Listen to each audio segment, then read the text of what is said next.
dedicar a um tema que vem nos preocupando a toda a comunidade, que é justamente a questão da divulgação de mentiras ou de fatos não verdadeiros e a proporção que isso pode tomar dentro das nossas mídias, nossas redes sociais.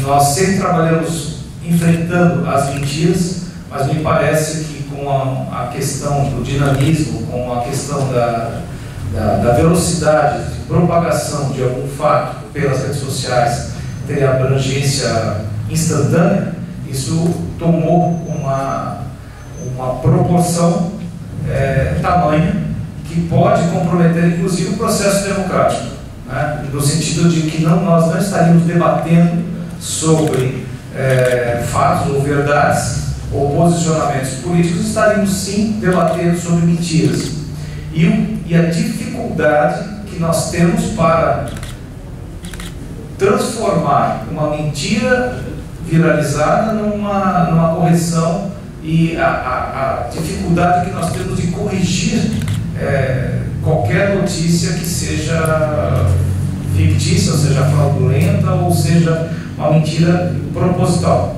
Então essa preocupação nossa, ela está sim, faz sentido perante a um processo pré-eleitoral, né, um processo eleitoral, mas também ela é uma preocupação além disso, né? Ela vai continuar depois das eleições, porque uma empresa que tenha aí seu nome comprometido com alguma inverdade sendo disseminada também vai se prejudicar, assim como uma pessoa física também tem essa preocupação. Então a fake news ela é hoje uma preocupação pré-eleitoral, mas a ideia é discutirmos isso além, né? Além desse período, né? Como podemos mitigar ou minimizar a influência desse tema na nossa vida, no nosso cotidiano e no cotidiano das empresas também. É uma questão até de segurança. Nós hoje não iremos entrar tanto na questão da jurídica, né, Rafael? Acho que nós estamos aí debatendo isso aí ao longo de alguns outros eventos, que existe hoje toda uma blindagem, mas assim que decretado, assim que já aconteceu, né? Nós vamos trabalhar hoje numa outra ótica e nós convidamos aqui o Rodrigo Amorim, que ele é mestre em comunicação, que eu vou pedir para o Luiz fazer a apresentação, no sentido de fazer essa provocação, essa discussão com um outro olhar, né? O olhar de que mesmo nós, fora do período eleitoral, nós, inclusive no período eleitoral, mas também depois das eleições, nós, pessoas físicas e jurídicas, estamos à mercê de fake news, né, de ideias e de inverdades que sejam distribuídas nas redes sociais. Luiz, por favor. Obrigado, presidente. Boa noite a todos. Boa noite, professor Rodrigo. Obrigado pela presença. Então, acho que como o Anselmo já estudou, é importante a gente ter um despertar de consciência para o assunto, para a gente poder entender melhor o que a gente vai estar. Nós já lidamos e vamos lidar ainda mais nesse período eleitoral. E o professor Ricardo, como especialista em branding, mestre em comunicação, realmente para a construção de marcas e construção de histórias, principalmente, vai ser importante o ponto de vista dele sobre esse assunto, para a gente poder entender e realmente poder lidar com isso. Com você, professor. Olá, pessoal, boa noite a todos, bem-vindos. Eu agradeço muito a CIGES pelo protagonismo em trazer essa discussão para a plenária, porque realmente nós estamos lidando com um fato que, se por um lado não é novo, quando a gente fala de fake news, a gente vai remeter isso à Grécia Antiga, quando mercadores, por exemplo, espalhavam boatos para poder subir o preço dos grãos. Então eles diziam, olha, vamos enfrentar períodos de tempestade, então isso não tem absolutamente nada de novo. E na época não chamava fake news, né? Eram mercadores de rumores. O que mudou de lá para cá? O que mudou é que a gente subverteu uma série de noções muito concretas, como por exemplo tempo e espaço. Então a nossa percepção de tempo, a nossa percepção de espaço, percepção de barreira geográfica, tudo isso acabou sendo muito convertido quase que em algo subjetivo por conta da internet. Então, antes, o efeito de um fake news, de um boato, de uma fofoca, ele estava muito ligado à presença. Eu preciso estar presente naquele local para passar para um agente, que vai passar para outro, que vai passar para outro. E hoje com a internet, talvez nem todos tenham percebido que nós lidamos com a ausência da presença.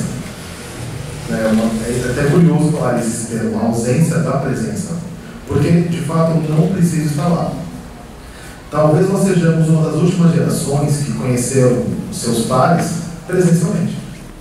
Que conheceu o marido, mulher, namorado, amigo, uma das últimas gerações. Então são conceitos que estão muito enraizados para a gente não para para pensar, mas a gente está verificando mudanças muito rápidas em vários paradigmas da sociedade. E o que acontece com a fake news, então? Acontece basicamente isso. Eu vou me levantar, eu estou mais acostumado com salas de aula e tudo mais, então acho que eu fico um pouco limitado aqui. Posso? E depois eu volto para cá, em caso de perguntas. Mas vamos lá então. Essa parte já estava lá na palestra. Essa foto já é fake news, porque nem parece mais comigo. Foi antes da barba, foi só para quebrar o gelo. Eu trago aqui um pouco de fake news logo de cara. Mas, basicamente, o que acontece? Eu vou tentar dissecar fake news para a gente, antes de chegar na parte política, falando do mecanismo. Não só do mecanismo tecnológico, mas do mecanismo social. Então, vamos lá. Pensando pelo prisma da sociologia, tem um livro chamado Enigma do Homem, de Edgar Morin, que fala uma coisa muito interessante. A gente lida com uma porcentagem muito pequena de realidade. Aquilo que a gente consegue entender como real, aquilo que a gente entende de mundo, alguns especialistas em psicologia e cognição vão falar em 10%, 12%. Para tudo aquilo que eu não entendo, que eu não sou capaz de racionalizar, ou seja, está num plano ali do subconsciente, eu vou tentar buscar a explicação, tentar entender o mundo por dois polos diferentes. Ou é por meio do lúdico. Então vamos lá, para a gente entender o que eu estou falando de lúdico. O rádio levou quase 50 anos para chegar em 50 milhões de espectadores. A internet levou algo em torno de 5 anos para chegar em 50 milhões de espectadores.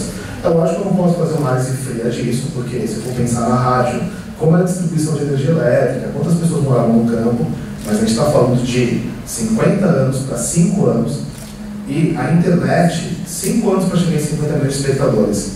O Facebook levou 4,5 anos. O Pokémon GO, 19 dias. É um jogo, é uma brincadeira. Então, para tudo aquilo que eu não sou capaz de racionalizar, eu vou buscar na questão do lúdico, na questão da brincadeira, na questão da subjetividade. E um outro polo muito importante, e aí vai dialogar também com fake news, é nas crenças. Ou seja, todo mundo aqui acredita em alguma coisa. Quando a gente é muito pequeno e a gente não sabe exatamente o que acontece, a religião nos ajuda a compreender as coisas, a pelo menos suavizar. Sabe, foi Deus que quis assim? Nos ajuda a entender que há uma esfera, uma dinâmica que nós não somos capazes de compreender e que existem mais mistérios além do céu e da terra do que julga a nossa filosofia. Ou seja, então basicamente para tudo aquilo que eu não compreendo e a gente compreende muito pouco da realidade, a gente não racionaliza tudo, vou buscar em dois polos, que é o lúdico e as crenças. E isso vai ajudar muito a gente a entender a questão da fake news, porque que ela é um gancho que nenhum de nós está imune. Esse caso me chamou muita atenção, porque eu recebi esse áudio. Era uma médica, funcionário do Instituto Butantan, falando o perigo que era alguém se vacinar com a vacina da febre amarela. Algum de vocês recebeu esse áudio ou ficou sabendo desse áudio? Sim. Então, estou vendo algumas cabecinhas aqui concordando que receberam. E era um áudio de uma pessoa extremamente articulada. Então, ela dizia com uma fala muito clara, olha, era uma conversa dela, uma troca de WhatsApp com outra pessoa, que ela dizia o seguinte, basicamente, essa vacina só é melhor que a morte. Ela dizia basicamente isso. É um vírus diferente. Não é como nós estamos acostumados a trabalhar com vacina.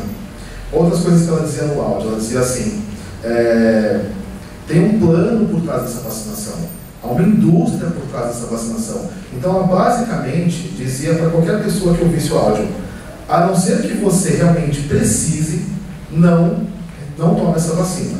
E ela até dizia numa parte, logo no começo do áudio dela, o seguinte, os médicos não sabem o que é a vacina, os médicos me procuram. Vamos lá. Instituto Butantan, para quem não conhece, trabalha com cobras. Não é o instituto responsável por fazer a vacina da febre amarela. Só que eu preciso ter esse conhecimento, sentar, pensar, raciocinar no dia a dia que tem tempo. O instituto que faz essa vacina é o Fiocruz, não é o Butantan. Então vejam que há um falso endosso aqui. Há uma médica, poxa, uma doutora, ela sabe o que está falando. E esse é um dos primeiros perigos que existem no fake news. Porque geralmente ele vem de alguém que você não imaginaria que tem um interesse por trás disso. É só a gente pensar que eu, Rodrigo Amorim, tenho minhas redes sociais.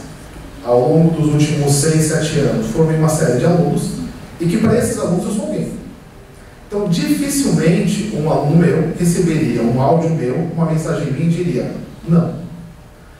O falso endosso é um sério problema de fake news. Era uma vacina que só era para tomar nada de risco. É aquele caso assim, melhor isso do que morrer, sabe? As pessoas têm que entender que a Anvisa, ela libera. Eu trouxe só um pequeno áudio para não alarmar ninguém, né? Isso já passou, mas vocês percebem pelo áudio que é a fala de alguém extremamente articulado, que fala com propriedade e que está endossando o que diz. E aí eu comecei a minha fala dizendo que para tudo aquilo que eu não sou capaz de racionalizar, eu vou buscar um pacote de crenças.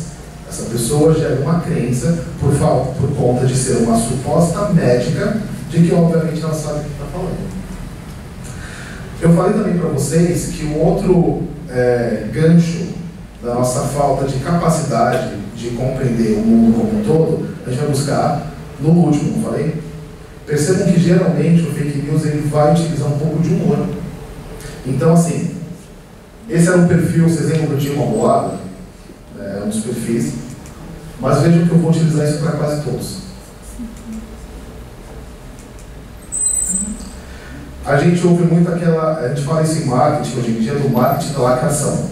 Então você já deve ter ouvido de fulano é um mito, fulano mitou, fulano desmascara, fulano derruba, fulano detona. Ou seja, a gente torna assuntos extremamente sérios em um pouco de piada, para ele ficar um pouco mais palatável, e aí o fake news ele vai usar exatamente. Vocês percebem que quem produz fake news sabe exatamente o que está fazendo? Ele entende que é preciso gerar crença, é preciso gerar razões para acreditar, então ele vai buscar o falso endosso, o falso representante daquela informação, ou ele vai trabalhar o gênero do humor. Ele vai trabalhar exatamente esse viés lúdico que todos nós temos, até uma necessidade do ser humano, né, a da abstração, para fazer com que o fake news ele pegue. E como é que a gente chegou até aqui? Porque eu falei para vocês que o fake news não é uma coisa nova, ele vem lá desde a Grécia Antiga, mas por que ele tomou essa proporção quase que inimaginável, quase que um efeito colateral muito nocivo da rede? Antes de falar de fake news, a gente tem que falar um pouquinho desse termo chamado pós-verdade. Então vamos lá, só para a gente contextualizar. Fake news foi a palavra do ano do dicionário de Oxford, 2017. 2016 foi essa frase aqui, essa palavra aqui, pós-verdade. O que é a pós-verdade? Substantivo que diz respeito à circunstância nas quais fatos objetivos têm menos importância do que as crenças pessoais. Ou seja, a gente, apesar de estarmos na era da informação, apesar de todos os avanços tecnológicos e científicos, a gente vive um momento histórico em que as crenças têm mais importância do que os fatos objetivos. Alguém aqui já ouviu falar da teoria dos terraplanistas? Ou seja, tem na internet, tem nas redes sociais, pessoas que estão dizendo basicamente que Copérnico, que Galileu, e que todas as pessoas que já observaram o mundo estavam erradas, o mundo não é redondo, a Terra é plana.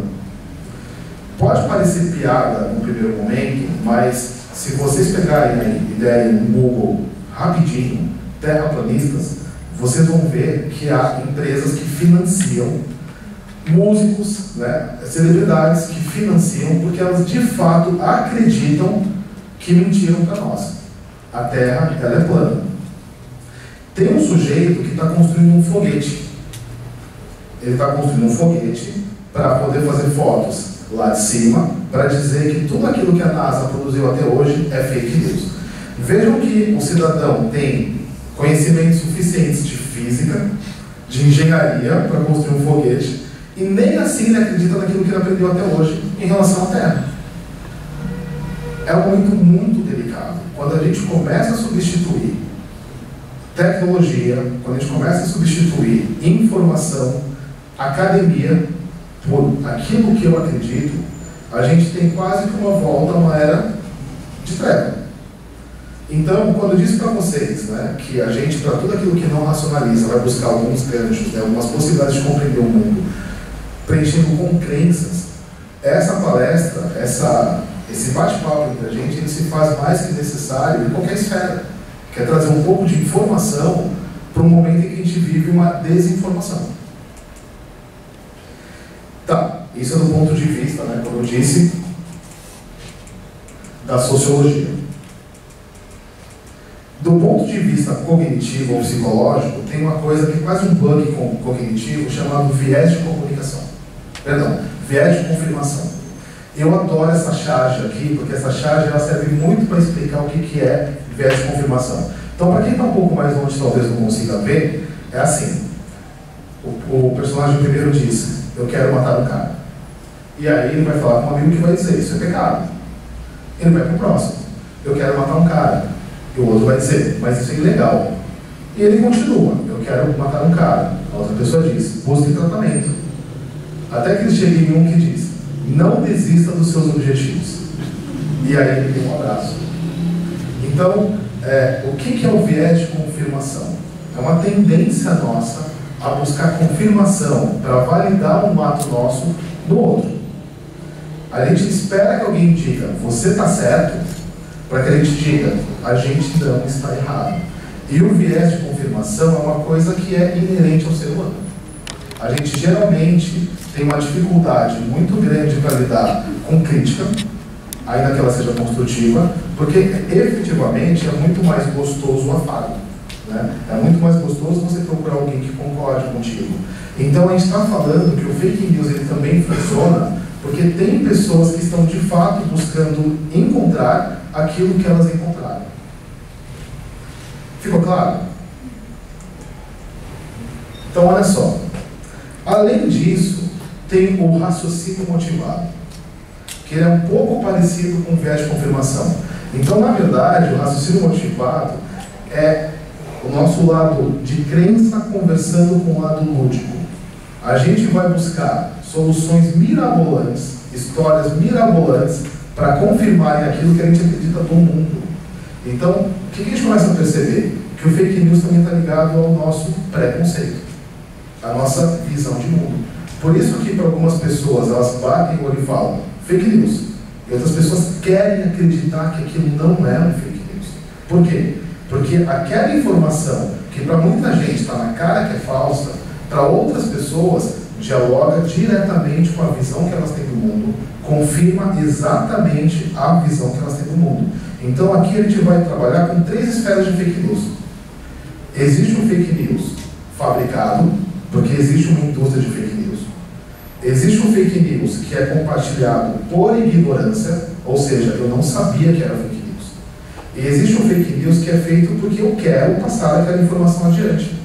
Eu imagino que não seja verdade, eu desconfio que não seja verdade, eu até sei que não é verdade. Mas isso ajuda a um propósito meu e por isso eu vou passar adiante. Lembram disso? Essa notícia circulou muito forte. A Coca-Cola teve prejuízo bilionário após colocar Pablo Vittar nas latas. Vocês receberam esse fake news? Rodou muito no Facebook. Então a Coca-Cola, ela colocou nas suas latinhas vários artistas pop. Então tinha Simone Simaria, tinha Luan Santana, vários. E entre esses vários tinha Pablo Vittar.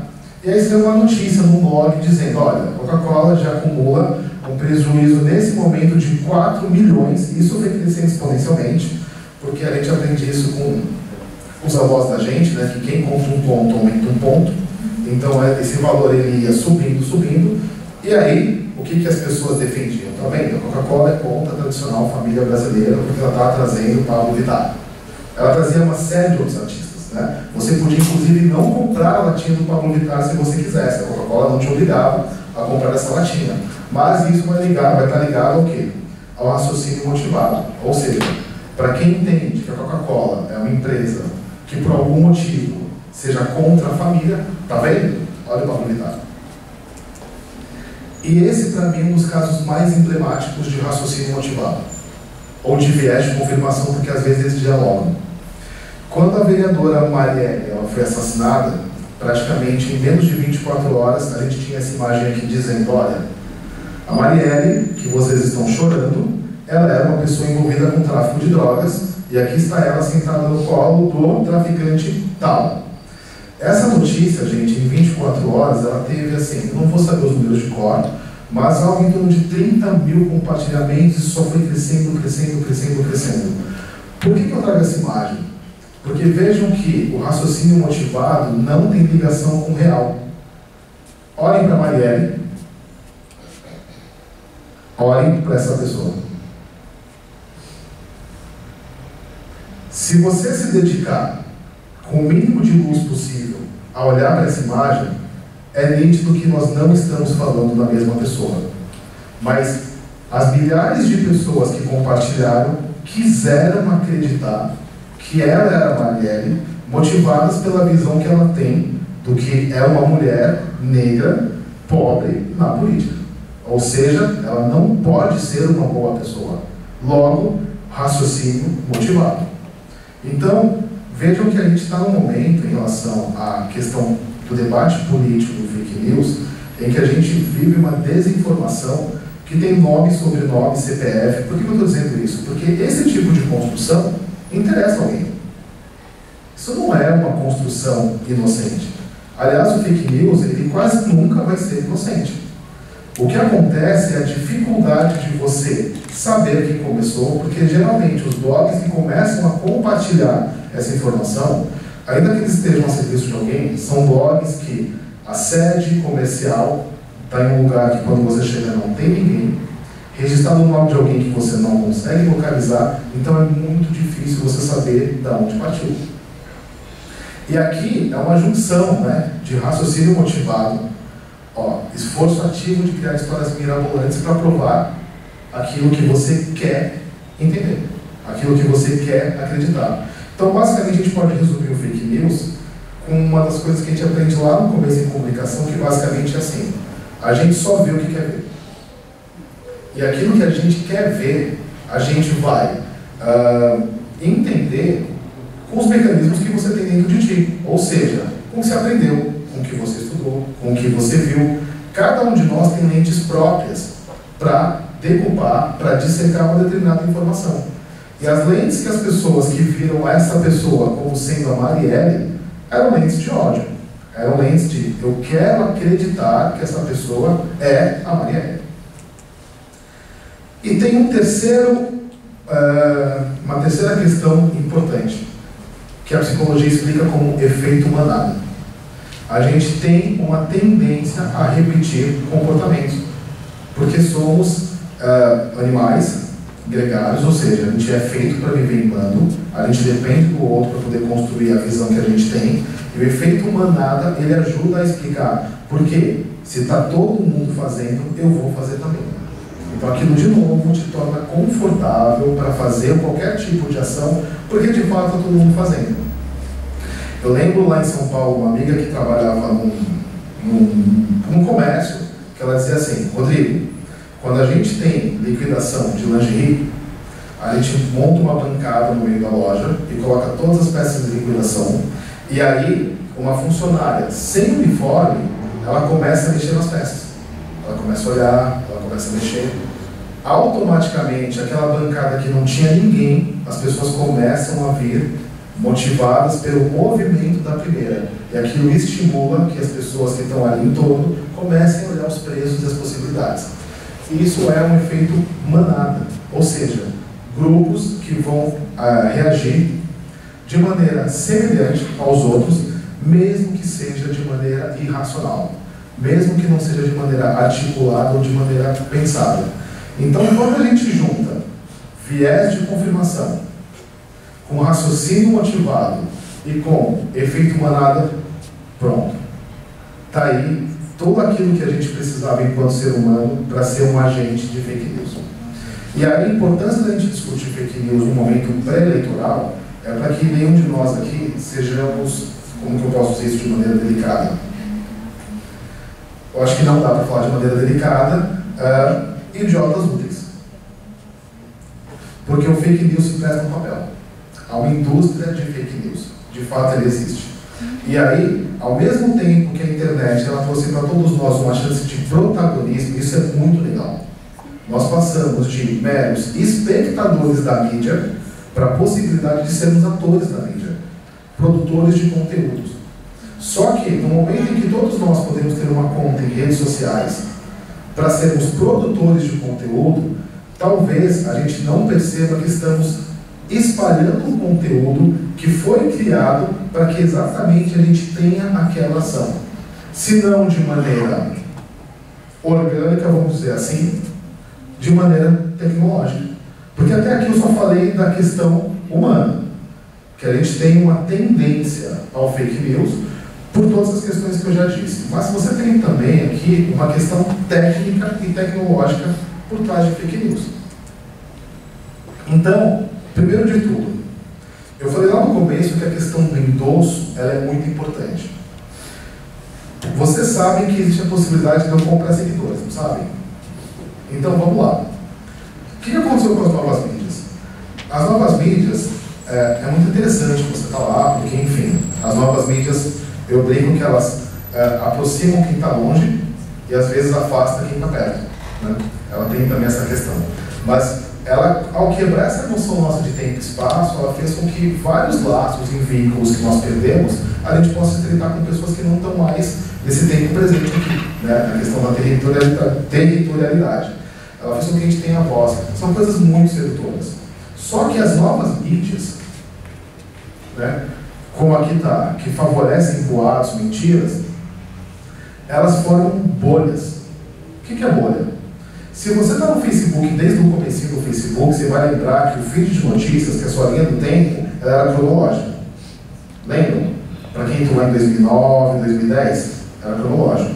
Aí o Facebook diz assim, não vai ser mais cronológico. Eu vou criar algoritmos que vão trazer para você aquilo que você gostaria de ver.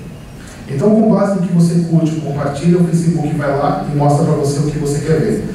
Do ponto de vista do Facebook, da rede social que faz isso, é brilhante. Por quê? Eu vou passar mais tempo na rede social que não me provoca. Na rede social que não me dá um motivo para eu ficar incomodado. Porque se eu sou de esquerda, eu não quero ver conteúdos de direita. Se eu sou de direita, eu não quero ver conteúdos de esquerda. Se eu apoio determinado candidato, eu não quero receber conteúdos que digam que o outro candidato imitou, desmascarou, etc, etc e tal. Essas bolhas criaram um efeito muito perigoso, porque parece que o mundo concorda com você. Parece que você de fato está sempre certo. Então ela cria uma bolha no qual a pessoa não é colocada em xeque, em que a pessoa não é colocada, não recebe o conteúdo oposto, e sem que você tenha duas visões, como é que você toma a decisão? Se você está sempre certo. Se a gente está falando aqui que basicamente a gente acredita que a gente vive o momento da pós-verdade, em aquilo que eu acredito tem mais valor do que aquilo que de fato é objetivo, essa bolha vai fazer o quê? Vai reforçar o que eu acredito. Porque basicamente o Facebook mostra para mim o quê? O que eu acredito. Além disso, você começou a ter o quê? Menos espaço para a imprensa tradicional. Por quê? Porque a imprensa tradicional, vamos pensar em mídia impressa, cada vez menos você vende o físico, né? Porque a internet ela vai trazer muito forte essa questão do imaterial, né? Quantos carros o Facebook o Uber tem? Nenhum. Quantos quartos de hotel o Airbnb tem? Nenhum. Então, basicamente, eu não preciso mais nem ter a propriedade física para fazer negócio. Eu posso fazer negócio com a propriedade física do outro. E com isso, a imprensa, ela teve que, de certa forma, se render à própria rede social digital. Ela teve que estar lá.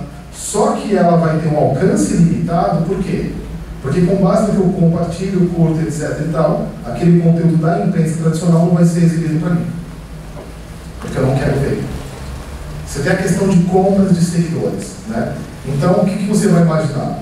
Poxa, esse perfil do Instagram que eu sigo, ele é muito bom. Por quê? Porque ele é seguido por 15K. Por 15 milhões de pessoas. Só que o que poucas pessoas sabem é que quando elas compram seguidores, elas acabam entrando para o banco de dados da empresa que vendeu seguidores para ela, e em algum momento ela vai seguir gente sem ela saber. Porque é um organismo que se retroalimenta. Deu para entender? Porque eu faço a gestão disso online. Põe meu login e senha e estou dando todos os meus dados para a empresa que eu estou comprando aqueles seguidores. E aí é por isso que ela consegue ter milhões de seguidores para te vender. Porque todo mundo que compra, ou seja, ao ganhar o Facebook, o Facebook também te ganha. Porque o Facebook é o quê? É a maior plataforma de comunicação do mundo, de conteúdo do mundo, que não produz conteúdo. Quem é que produz conteúdo do Facebook? Nós. E a gente faz isso com muita alegria e de graça. E aí a gente começa a entrar então na questão política.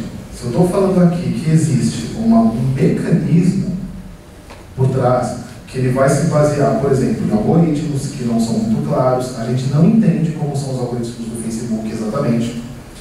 Existem as bolhas, existe a compra de seguidores para a questão do endosso, para validar, né, o que é real e o que não é real. Então, a gente começa a entrar na questão política. Qual que é o problema desse ano especificamente? A gente vai ter alguém em torno de 45 dias, 40 e poucos dias. É um espaço muito pequeno de tempo. Tivemos Copa do Mundo recentemente, algumas pessoas estão com ressaca do Neymar Challenger, né, do desafio Neymar, mas de fato o que acontece é o seguinte: tem um estudo super recente que mostra que desde as eleições de 2014 a gente tem de fato uma indústria de fake news já operando. Desde 2014 já tem perfis automatizados, já tem robôs que vão operando. Então, basicamente, como funciona isso?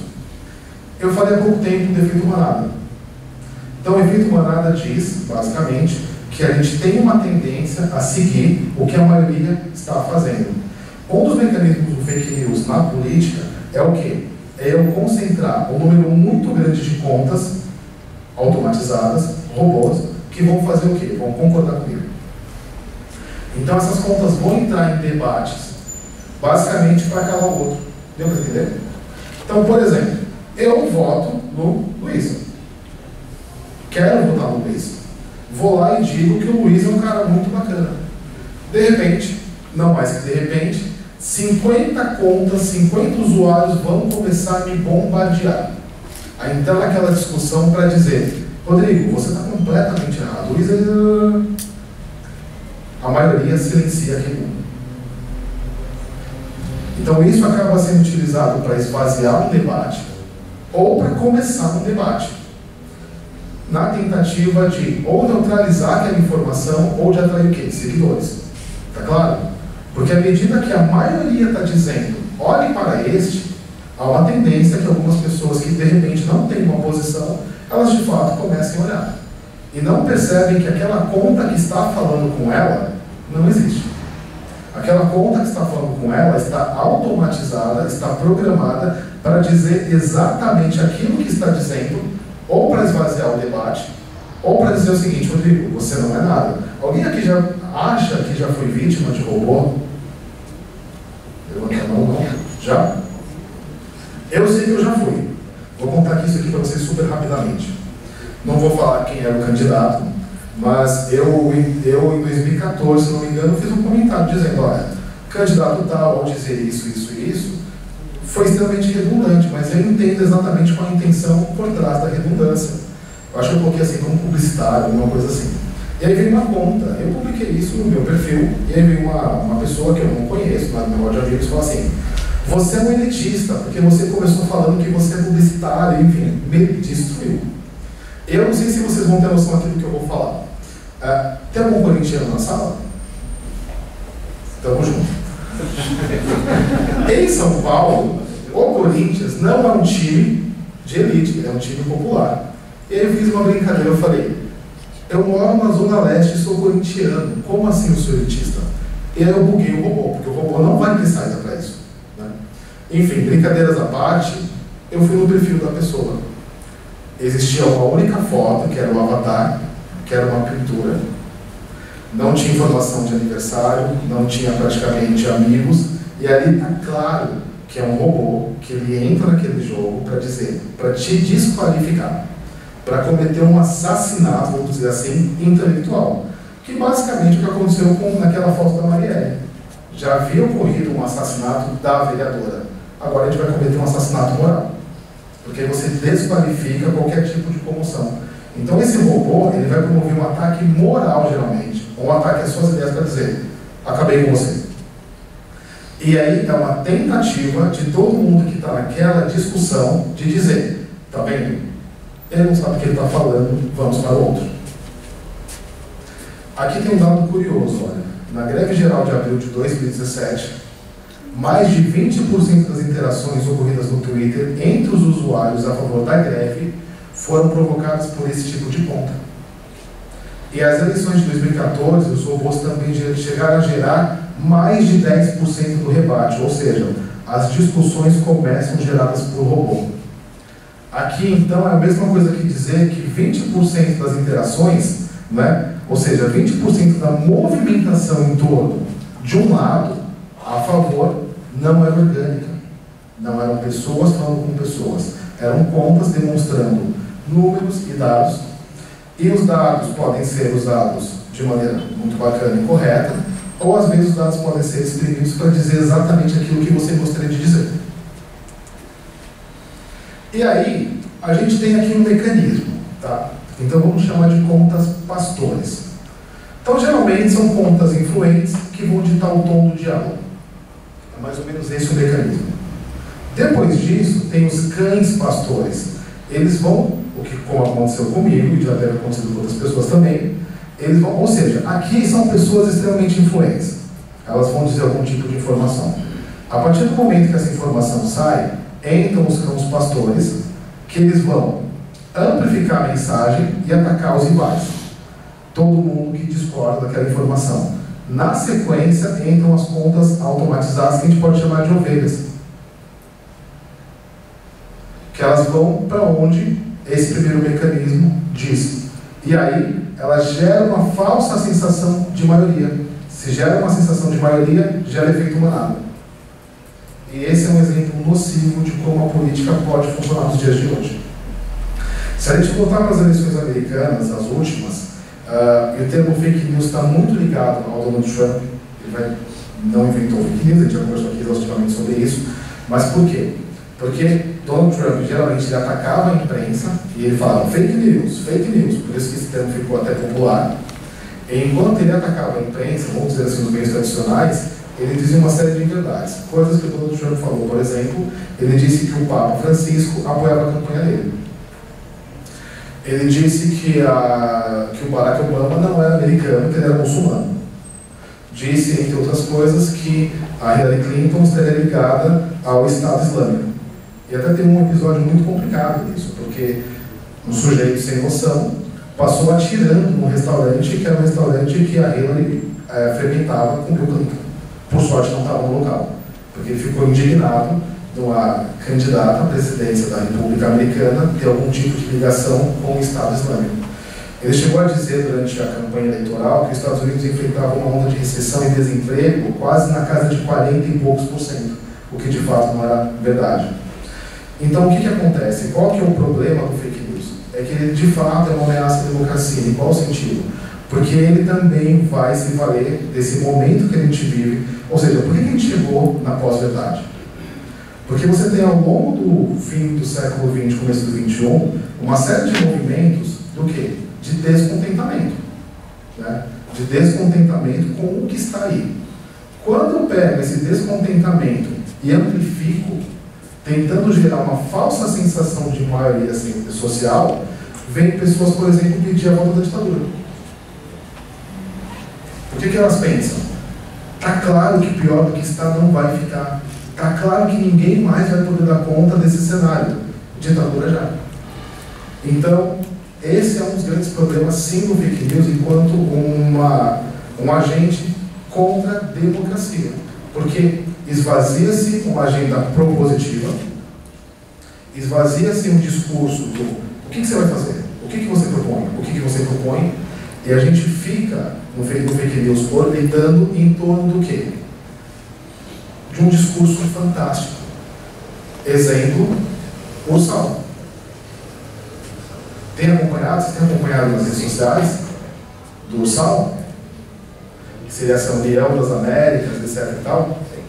E hoje, a pessoa que criou deu uma entrevista para um veículo lá em São Paulo dizendo assim: gente, eu nunca imaginei que uma coisa que eu criei como piada ia tomar essa proporção. A pessoa que criou o dossiê Ursal, o criou em tom de ironia, colocou na rede e falou: eu nunca imaginei que uma coisa um disparate desse poderia ser utilizado. E o Ursal, né, o dossiê Ursal, o complô Ursal, ele já foi utilizado no primeiro debate político para presidente. Né? Olha, o que você acha do Ursal? E aí o candidato, né? Mas eu não sei do que você está falando. Não, você sabe sim. E eu fui procurar na internet o tal do dossiê Ursal, eu achei. E aí assim, li e falei: mas ninguém assina. Não existe uma assinatura por trás do dossiê.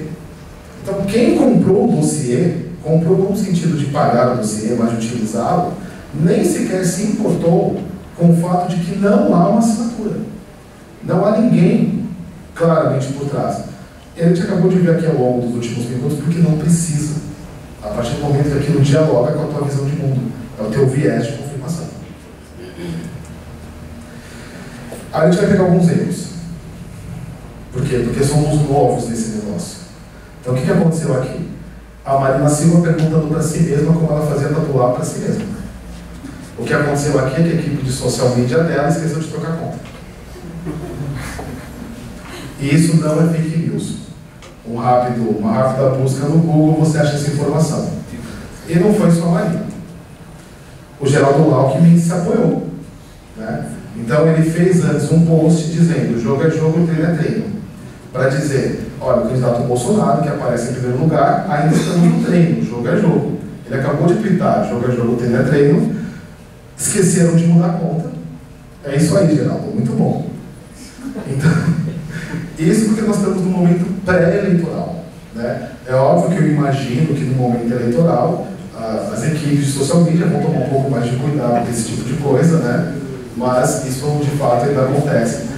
E aí entra uma coisa que eu realmente não consigo entender, porque eu sou um especialista em branding, eu sou um cara de construção de marca, de gestão de marca. Eu consigo entender que toda marca precisa ser construída em torno de um propósito, de uma verdade. E que o consumidor, o interlocutor, se sente muito enganado quando ele percebe que... Porque de fato não compramos produto. Compramos um propósito, compramos uma ideia. Eu estava chegando aqui hoje na cidade e o motorista falou assim: olha, quando passarmos a ponte à tua esquerda, você vai ver o orgulho nacional da cidade. E ele passou um tempão explicando para mim o orgulho nacional da cidade. Percebam que esse senso de pertencimento e de orgulho, ele é construído com muito trabalho, com muito esforço. E aqui está um exemplo claro.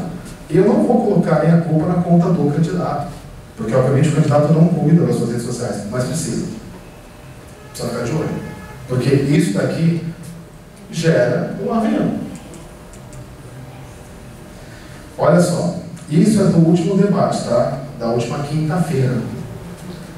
Foi monitorado, né, por essa agência, que é especializada em análise de Big Data. Então, ela monitorou 148 mil tweets durante o primeiro debate da quinta-feira passada. 20% de todas as publicações que citavam presidenciáveis eram feitas por robôs ou perfis falsos. Ou seja, no momento pré-eleitoral, já está havendo uma atuação em torno do mecanismo do fake news. E por que a gente precisa de momentos como esse que a gente está vivendo aqui? Para que a gente possa se indignar e dizer: a gente não aceita. Por um número muito grande de eleitores, o que são robôs? O que são perfis falsos? a gente já tem aqui um outro nível de conhecimento, de compreensão do assunto, para entender e, inclusive, cobrar um posicionamento para que isso não aconteça. Não vou entrar em lei, mas tem ao menos 5 projetos de lei que tramitam na Câmara e no Senado, e um dos mais rigorosos, ele inclusive propõe detenção de até 6 anos e meio para quem divulga notícias falsas. Não vou nem dizer aqui se eu concordo ou não, acho que a questão não é essa, mas a questão é, a gente vive um momento em que a gente não pode mais dizer, eu só compartilhei. Porque de fato é o que geralmente a gente faz, a gente diz, eu só compartilhei. Então a gente precisa entender que essa notícia, esse fake news, esse fenômeno, ele não existe sem o nosso lado, ele não existe sem o nosso apoio, sem o nosso dedo, sem o nosso apontar para a tela, para compartilhar ou endossar. E não é só fake news. Um estudo recente da revista Science e do MIT mostram que robôs compartilham 2/3 daquilo que hoje é publicado no Twitter. 2/3 de toda a movimentação do Twitter hoje ela é feita por robôs, ela não é orgânica, não é feita por nós. E aí, o que acontece? O Twitter recentemente abriu as suas ações, fez o seu IPO, fez a sua abertura de capital. Pela primeira vez na história, ele está dando lucro, ele chega essa informação. Que 2/3 de tudo aquilo que é publicado no Twitter é fake news. Para a gente entender como isso aqui é péssimo para o negócio Twitter, vocês conhecem a expressão Trend Topics? Trend Topics é o Twitter dizendo ali para você, olha, o que está bombando agora é isso. O que ele está dizendo? Que todo mundo que está ali navegando é aquilo que as pessoas mais estão curtindo. Se eu estou falando que 2/3 são robôs, o Trend Topic é manipulado. Não é real. Está a serviço de alguém. Pode ser comprado. Então, fake news, por incrível que pareça, ele vai gerar uma reação da sociedade e das marcas reais e leais para um momento que eu acho positivo. Eu já vou explicar por quê. Porque geralmente, em momentos de crise, você separa o joio do trigo. Em momentos como esse, você tende a olhar empresas com propósito, empresas com seriedade e unidade e começar a separar. Olha só.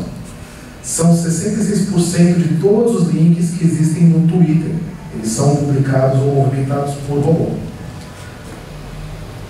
90% praticamente de todo o conteúdo adulto, e por adulto, vocês entendem que adulto não vou explicar muito, Não estou dizendo adulto no sentido de que não é para criança. Não é para criança realmente, enfim, já está mais do que claro o que eu estou dizendo, mas 90% de todo o conteúdo adulto da rede, robôs. Esportes, 56%, produtos comerciais e por aí vai. E aí veio para mim uma das pesquisas mais impactantes do MIT, que eu li há uns 15 dias, que diz o seguinte: fake news são disseminados por pessoas e não por robôs. Ao contrário do que a maioria de nós poderia acreditar, sim, o robô, as contas automatizadas têm um impacto muito forte no fake news. Mas não é o maior impacto. Quem, de fato, faz com que o fake news não morra, quem fomenta e que às vezes requenta, porque algumas informações até já saíram da crista da onda, somos nós. E por quê? Voltando para os minutos iniciais da nossa fala, da minha fala, quando eu digo, a gente não tem uma compreensão plena, não é possível a todos nós entendermos o mundo na sua totalidade. A gente lida com uma porcentagem de racionalidade muito baixa. Fake news é sempre uma novidade. E tudo aquilo que é novo, ele atrai a nossa atenção. Por quê? Porque ele atualiza, ele gera uma camada, ele gera uma informação que até então você não tinha. E nos dias de hoje, a gente é praticamente coagido, no bom sentido, a se informar, a saber mais hoje do que você sabia ontem. Então, quando a informação ela não é apenas nova, mas ela é surpreendente, ela gera uma atenção brutal na gente. Por quê? Porque quando eu sei algo que talvez a maioria não saiba, eu ganho, eu subo ali uma posiçãozinha no status social. Vocês já perceberam que geralmente o fake news diz assim, ele é para te gerar informação. Ele diz assim, geralmente: tentaram banir essa informação, veja antes que tirem do ar. A emissora tal tentou excluir isso de toda a sua programação em telejornal, veja antes que tirem do ar. Veja antes, não é sempre assim? Compartilhe antes que tirem do ar. Nossa, eu tenho informação que quase ninguém tem, que as emissoras tentaram tirar do ar, e a minha rede está me atualizando. Então isso é extremamente sedutor, porque vai me gerar um status para mim, para o meu grupo, que, poxa, a toda poderosa emissora tal tentou tirar, ela baniu de toda a sua programação, mas salvaram para mim. Eu tenho o dever de passar isso para frente para não deixar essa informação morrer. Esse dado ele é muito impactante. Uma fake news tem 70% mais chance de ser passada para frente do que uma notícia real. Exatamente pelo seu tom fantástico, exatamente pelo seu tom, muitas vezes, de medo mesmo, né? Estão tentando proibir que você saiba disso. Passe para frente, salve vidas. Recentemente, uma polêmica em torno de cebolas cortadas, não sei se vocês viram isso, que você não pode cortar cebola e colocar na geladeira porque ela dá doença. Algumas doenças que foram erradicadas por vacinação estão voltando. Porque tem pessoas dizendo, olha, existe uma indústria por trás da vacina e você recebe vacina que você não precisava, não vacine. E aí, algumas doenças já há muito tempo erradicadas estão voltando, ao ponto do governo estudar, né, punições aos pais que não vacinam as crianças. E essa informação, geralmente, ela vem, olha, saiba a verdade por trás. Não fique você sem saber. Passe para frente antes que consigam tirar do ar.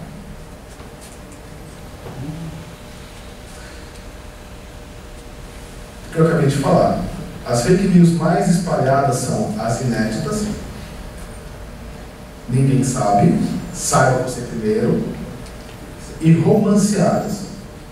Essas são exatamente as mais, né, divulgadas.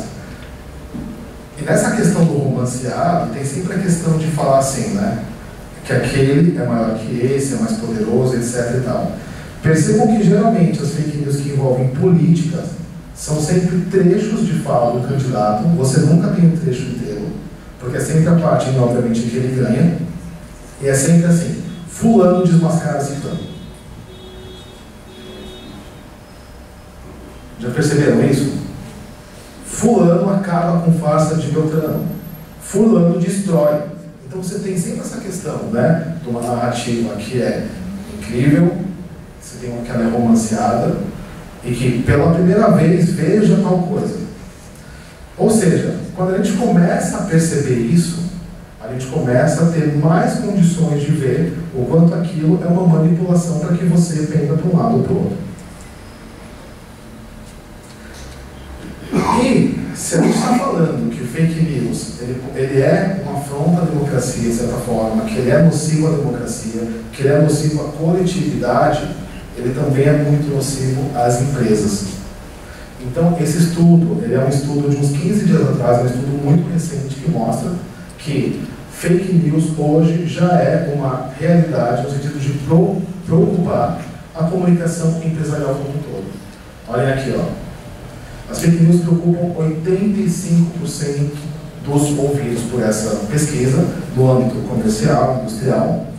Só que, no entanto, né, 67% das empresas, a sua maioria, não tem o fake news alocado como algo estratégico a ser combatido, como algo que precisa ser, de fato, trabalhado dentro de um projeto de comunicação estratégica. E quando não é estratégico, basicamente, o que a gente faz? A gente apaga incêndio. A gente está sempre correndo, de fato, atrás do prejuízo. Porque há um prejuízo e você está correndo atrás. O perigo de correr atrás é que geralmente a gente não alcança. Então, como nem tudo é a parte complicada, eu tentei elencar para vocês, até mudei a cor para ficar um pouco mais positivo. Mas aqui não há nenhum viés ideológico, eu deixo muito claro. A cor realmente é porque até o PowerPoint ele sugeriu, eu achei bonitinho. Algumas coisas que a gente pode trabalhar para a questão do fake news, tanto no âmbito de nós, pessoas físicas, como no âmbito empresarial. Um movimento muito interessante que eu estou percebendo em relação ao fake news é que o mercado está empurrando as redes sociais para serem mais transparentes. Por quê? Porque, primeiro de tudo, o que é o Google? O que é o Facebook? Eles são empresas de mídia. Eles não são empresas que estão ali fazendo filantropia. Se eles são empresas de mídia, eles têm que promover um ambiente que possa gerar compra, que possa gerar engajamento, e não um pântano. Então, olha só, Unilever ameaça cortar anúncio de Facebook e Google. E o que eu achei muito interessante é que a Unilever ameaçou. A P&G, que é o maior anunciante global do mundo, cortou. Então, no último trimestre de 2017, a P&G cortou 100 milhões em investimento em marketing digital. E o pior, ela disse, não perdi em vendas. Porque o que seria esperado? Que ela fosse cortar e bancar uma perda. E ela disse, não, a gente não perdeu vendas. Automaticamente, isso foi muito interessante, soma isso com a questão de uma possível máfia russa, né? Em torno das eleições lá americanas, de todo o caso de fake news do Donald Trump. O que o Mark Zuckerberg ele vai fazer para falar, não, o Facebook ele é bacana, ele é legal? Ele vai recorrer à imprensa tradicional. Ele foi lá, dar entrevista, aparecer em emissoras de televisão, comprar espaço nos principais jornais americanos. Ele foi para a mídia tradicional para dizer, não, o Facebook ainda tem relevância, a gente não vai morrer. Embora a Tesla tenha ido embora no Facebook, embora a Apple não tenha conta no Facebook, a gente ainda continua muito saudável. Ele vai recorrer. Eu acho que é um momento, sim, em que a imprensa que a gente chama de tradicional, ela tem a possibilidade de retomar um protagonismo exatamente utilizando todos os seus anos, né, na checagem de conteúdo, na ética profissional, para dizer, a gente tem como ajudar esse momento a dizer o que é e o que não é. Mas, enfim, a Unilever, ela começou a pressão em torno do Facebook, e isso é um assunto de uns 15 dias atrás. Facebook e Instagram vão começar a identificar e excluir perfis de menores de 13 anos, por julgar que é um grupo de usuários muito suscetível ao fake news e com pouca bagagem para entender o que é fake news. De fato, isso já está na política do Facebook e do Instagram, eles só não faziam. Em tese você não pode. Em tese você não pode. O que os jovens faziam? Mentiam a data de nascimento. Normal. Não deveria, mas normal. Já fomos jovens um dia. Só que existem algoritmos para identificar isso. Existe o quê? Como você cruza dado. Basicamente as empresas vão começar a cruzar dado. Facebook tira do ar contas ligadas ao MBL antes das eleições. Então o Facebook excluiu algo em torno de 2 dias. Se não me engano, foram mais de 100 páginas ligadas ao MBL e foram, acho que, mais de 90 perfis que foram excluídos, porque o Facebook disse, olha, de acordo com as nossas políticas, o que a gente entende que são perfis que disseminam informações, notícias falsas, essas contas estão gerando divisão e espalhando desinformação. E aí fica muito claro porque o Facebook está fazendo isso. Porque no marketing não tem almoço e janta de graça.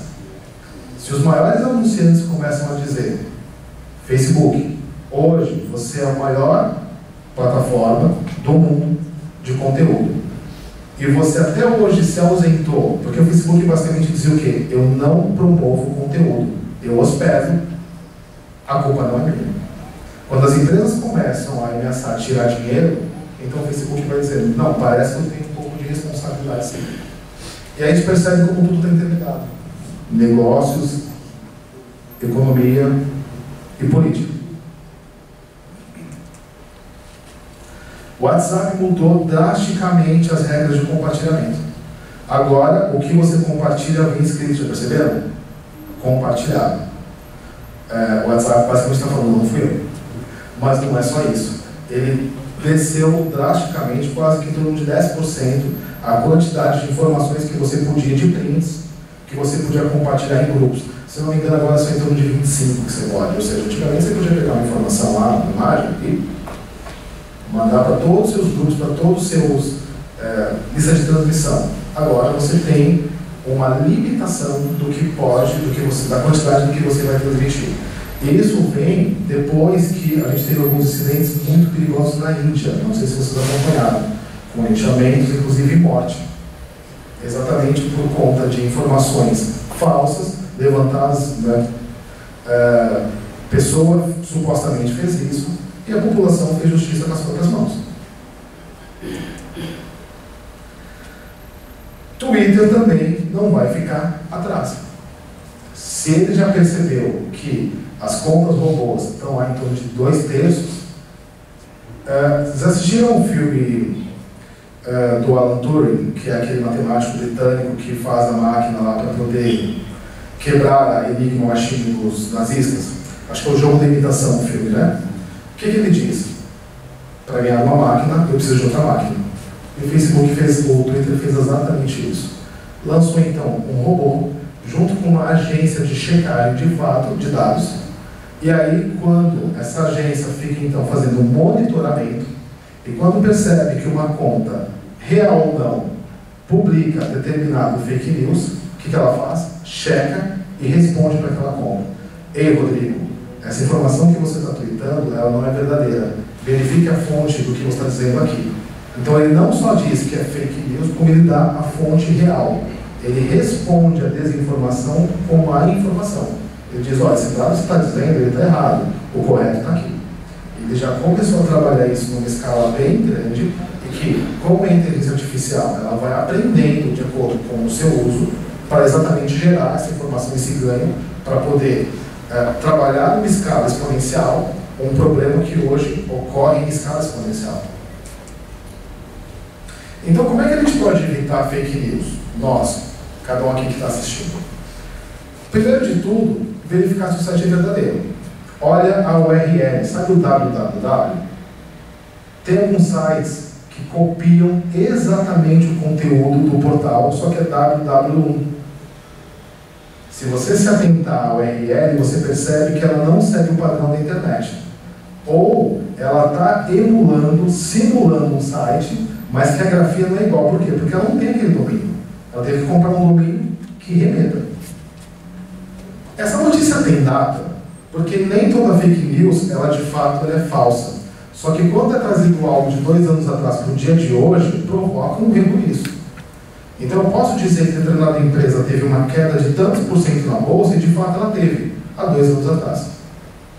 Eu posso dizer que um candidato está sendo julgado por uma suposta denúncia, e essa denúncia foi há muito tempo atrás, inclusive ele foi inocentado. Então é muito importante verificar a data da notícia. E nesse momento de disputa eleitoral, isso vai ser crucial, porque a gente vai ver uma série de notícias de eleições passadas sendo requentadas exatamente para desmerecer um candidato, uma postura, enfim, para o dia atual. Essa notícia era assinada por quem? Por que ninguém assinou? Por que o editor insiste em ficar no anonimato? E uma outra dica que nem está aqui não, está aqui sim. Quando você recebe um link compartilhado, ou pior, um print, que você não consegue nem checar o link, joga no buscador que você mais usa. Então vamos supor que o blog Rodrigo Amorim deu uma determinada notícia. Joga no Google.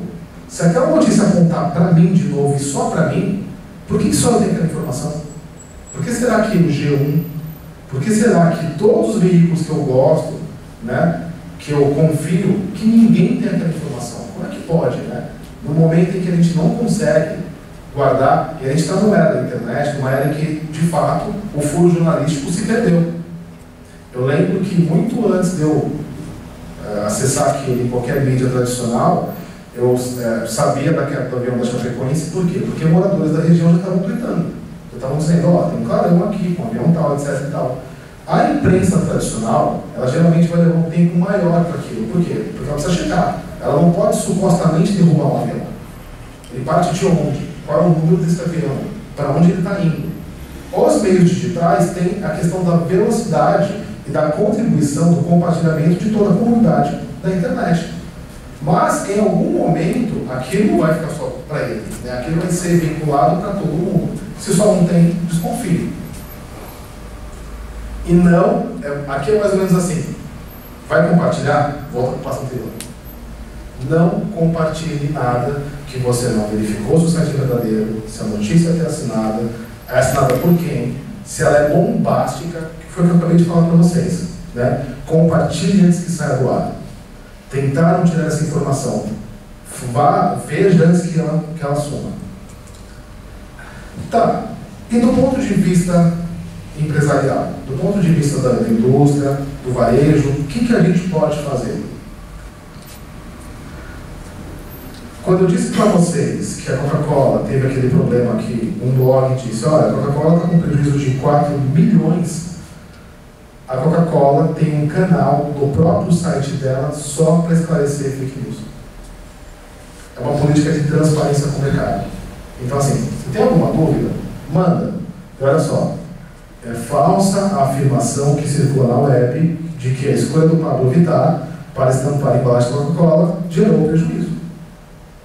E ela vai não só dizer isso para a comunidade, como ela vai inclusive utilizar agências e portais de checagem para dizer, e não sou nem eu que está dizendo isso. Então, o que é importante aqui? Primeiro de tudo, que você faça um treinamento com as áreas de comunicação da empresa. A área de comunicação da empresa, ela tem que estar treinada, ela tem que estar atenta, ela tem que saber o que é fake news. Outra coisa, quem são os representantes da empresa? Quando essa empresa quer ser ouvida, quem é que a imprensa procura? Quem são as pessoas que colocam a cara para falar dessa empresa? Essas pessoas podem, em algum momento, citar fake news. Então, essas pessoas precisam de um treinamento. Precisam estar aqui na plenária junto com a gente. Escolha canais de comunicação ágeis entre empresa e colaboradores. A Coca-Cola fez exatamente isso. Assim como o Alan Turing falou, para derrotar uma máquina, é preciso de uma outra máquina, a Coca-Cola tem um canal de WhatsApp, no qual os colaboradores, se souberem de algum fake news envolvendo a empresa, vão lá e já mandam. Ó, tem coisas aqui da gente.